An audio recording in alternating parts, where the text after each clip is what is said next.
Hi అండి, నమస్తే. Welcome back to tasty spoon. నేను మీ భార్గవి. మన తెలుగువారు ఏ చిన్న పండుగ అయినా సరే అండి, దేవుడికి కొబ్బరికాయ కొడుతూ ఉంటాం కదా. ఆ కొబ్బరి చిప్పలు ఇంట్లో అలానే ఉండిపోతూ ఉంటాయి. వీటిని ఉపయోగించి మనం కొద్దిగా బెల్లం వేసి చాలా ఈజీగా టేస్టీగా లడ్డూల్ని ప్రిపేర్ చేసుకుందాము.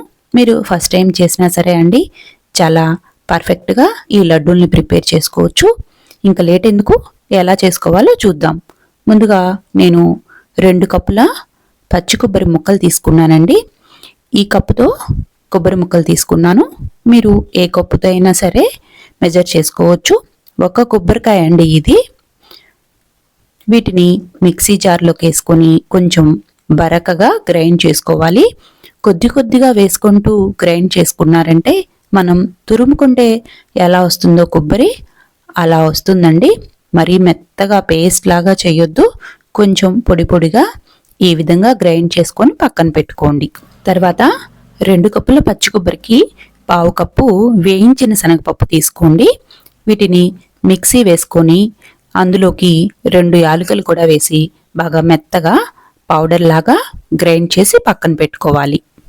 తర్వాత 2 కప్పుల కొబ్బరి ముక్కలకి 2 కప్పులు బెల్లం తీసుకోవాలండి. ఇందులోకి కొంచెం ఒక 3 స్పూన్లు వాటర్ వేసుకుంటే సరిపోతుంది. స్టవ్ వెలిగించి దీన్ని స్టవ్ పైన పెట్టి మీడియం ఫ్లేమ్ మీద బెల్లం కరిగించుకొని మనం తురుముకున్న పచ్చి కొబ్బరిని అంతటినీ వేసి లో ఫ్లేమ్ మీద 15 నిమిషాల పాటు బాగా ఉడికించుకోవాలండి. లో ఫ్లేమ్ మీదే ఉడికించుకోండి. ఇలా ఉడికించుకోవడం వల్ల కొబ్బరిలో ఉండే నీరంతా బయటకు వస్తుంది.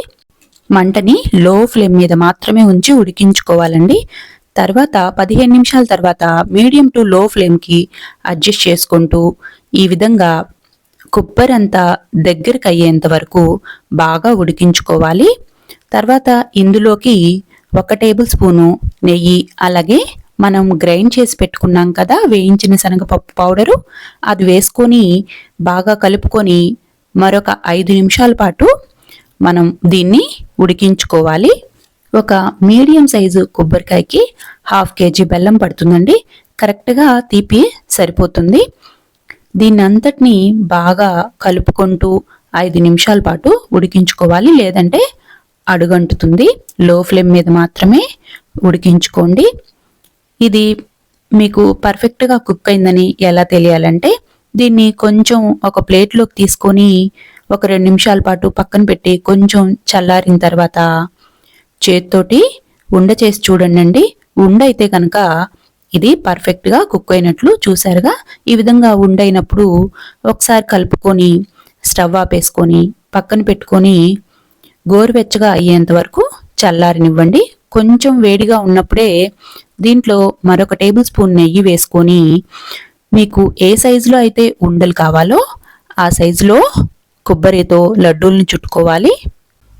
దీన్ని పూర్తిగా చల్లారనివ్వద్దండి. కొంచెం గోరువెచ్చగా మీ చెయ్యి వేడి పట్టినంత వరకు ఉంచుకొని ఈ విధంగా ఉండల్ని చేసుకోండి. ఉండలు చూసారా, చాలా పర్ఫెక్ట్గా నీట్గా శనగపిండి వేయడం వల్ల మంచి టేస్ట్ వస్తుందండి. అలాగే లడ్డూలు కూడా కొంచెం స్మూత్గా ఉంటాయి. తినేటప్పుడు ఆ ఫ్లేవర్ చాలా బాగుంటుంది. ఈ లడ్డూల్ని పిల్లలకి స్నాక్స్ లాగా స్కూల్కి బాక్స్లో పెట్టి పంపించవచ్చు. చూసారుగా, చాలా ఈజీగా చేసుకోవచ్చండి. మీరు కూడా ట్రై చేయండి. ఎలా వచ్చిందో నాకు కామెంట్స్ రూపంలో తెలియచేయండి. అలాగే మీరైతే ఈ కొబ్బరి లడ్డూల్ని ఎలా ప్రిపేర్ చేస్తారో నాకు కామెంట్ బాక్స్లో తెలియచేయండి.